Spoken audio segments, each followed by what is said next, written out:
भक्तों, इस दुनिया में भाई भाई का दुश्मन क्यों बन जाता है? धोखा करके भाई की संपत्ति क्यों हड़प लेता है?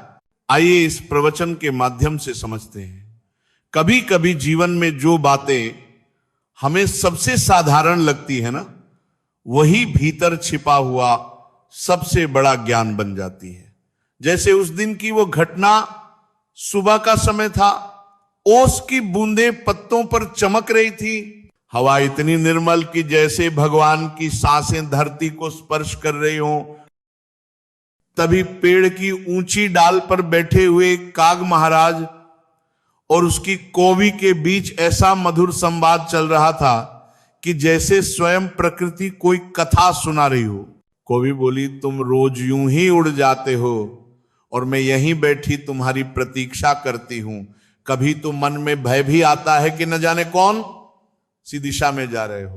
काग महाराज मुस्कुराया, अरे प्रिय, डर कैसा? इस संसार में जो कुछ भी घटता है वह नारायण की इच्छा से ही घटता है, हम तो बस उनके दास हैं। इतना कहते ही जैसे हवा भी थिरक उठी, पेड़ की टहनी झूल गई और उस क्षण में माहौल में एक दिव्य शांति भर गई। इसी बीच नीचे धरती पर दो भाई बैठे थे। बड़ा भाई चालाक था, हृदय में कपट लिए हुए, और छोटा सरल भोला, जैसे तुलसी दल पर ओस की बूंद, निर्मल, पारदर्शी। वे दोनों आपस में कुछ बात कर रहे थे और दूर से आ रही काग कौवी की आवाज उनके कानों में पड़ रही थी। छोटा भाई बोला, भैया, ये काग और कौवी कितनी प्रेम से बातें कर रहे हैं, कितना सुंदर संबंध है इनका। बड़ा भाई हंसकर बोला, अरे तू भी ना चिड़ियों की बातें सुनकर भावुक हो जाता है। संसार प्रेम से नहीं बुद्धि से चलता है। लेकिन महाराज, तभी ऊपर बैठे काग महाराज ने उनकी बात सुन ली। उसके हृदय में एक करुणा उठी और वह नीचे आकर एक शाखा पर बैठ गया। कौवी भी साथ उतर आई। छोटे भाई ने हाथ जोड़ दिए, स्वागत है महाराज। काग ने धीरे से कहा, बेटा, प्रेम से बड़ी कोई बुद्धि नहीं। सुनो, एक समय दो पक्षी थे, एक कपटी और एक सच्चा। कपटी पक्षी अपने साथी को धोखा देता रहा, लेकिन अंत में जब समय कठिन आया ना, तो वही सच्चा पक्षी उसके लिए ढाल बनकर खड़ा हो गया। कपटी पक्षी रो पड़ा, बोला, मैं तो छल करता रहा और तुमने प्रेम दिया क्यों? सच्चे पक्षी ने उत्तर दिया, क्योंकि जिस दिन प्रेम को छोड़ दूंगा उस दिन मैं अपने अस्तित्व को खो दूंगा। महाराज, छोटा भाई सुनते सुनते भावुक हो गया। उसकी आंखों में चमक थी, जैसे किसी ने उसके हृदय पर स्नेह का दीपक जला दिया हो। पर बड़ा भाई, उसके मन में खटास बढ़ गई, ईर्ष्या जाग उठी। काग महाराज ने उसे भी देखा और बोले, बेटा, छल से जो मिलता है वह टिकता नहीं, और प्रेम से जो मिलता है वह धीरे धीरे अमृत बनकर जीवन में फैल जाता है। आज तू छोटे को बुद्धू कह रहा है, कल तू उसके प्रेम का सहारा ढूंढेगा। लेकिन बड़ा भाई इस दिव्य वाणी को समझ न पाया। वो मन ही मन बोला, मैं ही बुद्धिमान हूं, दुनिया में चलाता हूं। और जैसा काग महाराज ने कहा था, महाराज, समय घूमकर वहीं पहुंचा।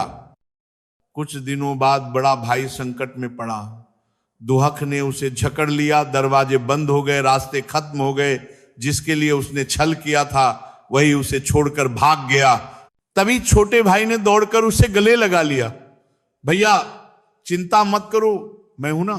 उस क्षण महाराज, बड़े भाई की आंखों में आंसू आ गए।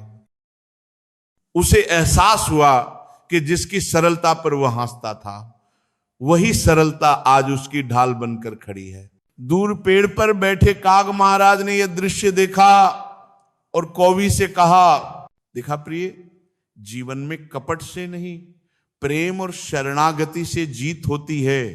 जो भगवान के प्रति समर्पित होता है ना, उसके भीतर ये चार गुण अपने आप जागने लगते हैं। निरंतर स्मरण, विनम्रता, निर्मलता और करुणा। और जब ये चार गुण जाग गए तो समझो दैवत्व खिल उठा।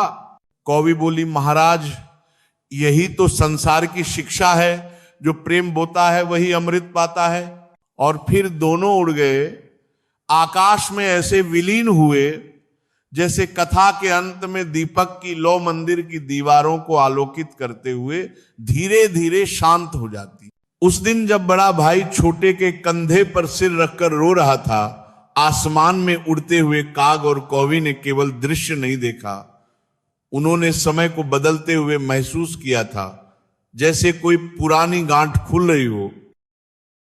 छोटे भाई के हृदय में कोई अहंकार नहीं था, उसके हृदय में करुणा थी, वही करुणा जो शरणागत के भीतर स्वभाव बनकर उतर आती है।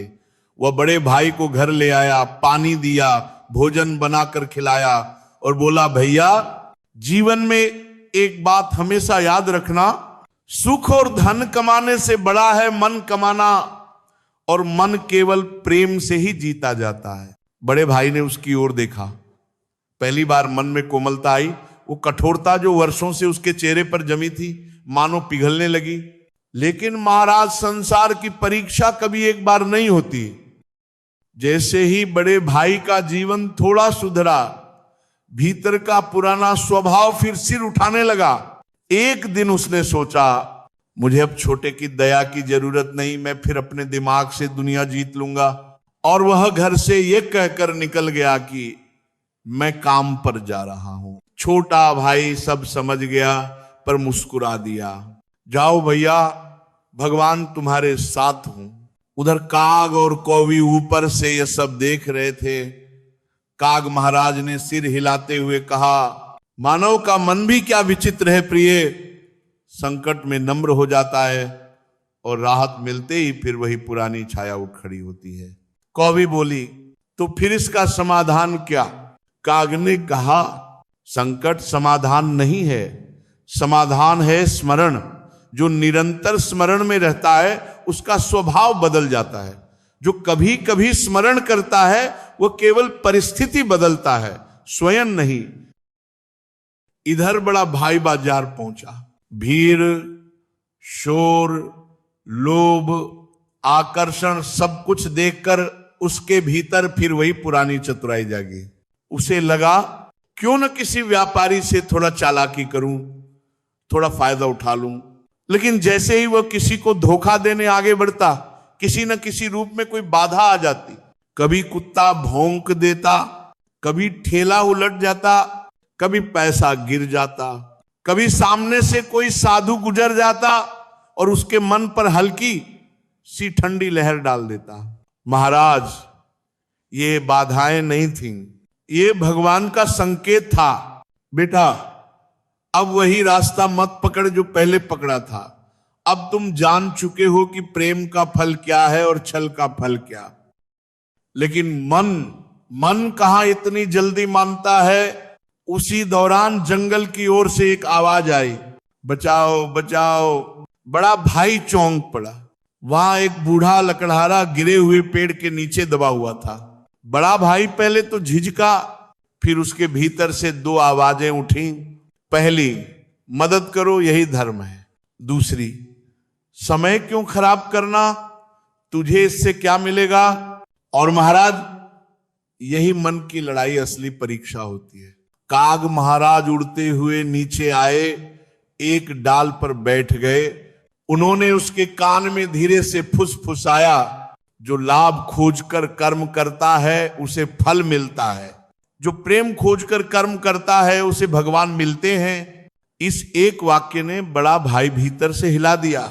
उसने दौड़कर लकड़हारे को बाहर निकाला, पानी दिया, कपड़ा लगाया और काफी देर तक उसके साथ बैठा रहा। बूढ़े लकड़हारे ने कांपते हाथों से उसका सिर सहलाया और कहा, बेटा, भगवान तुम्हारी रक्षा करेंगे।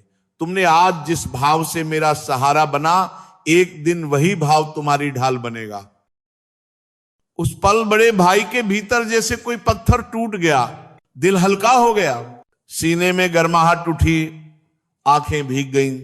वह घर की ओर चलने लगा, लेकिन इस बार कदम धीमे थे, अहंकार पिघला हुआ था और मन में एक अजीब सी शांति थी। वही शांति जो तब आती है जब मन छल से नहीं प्रेम से भर जाता है।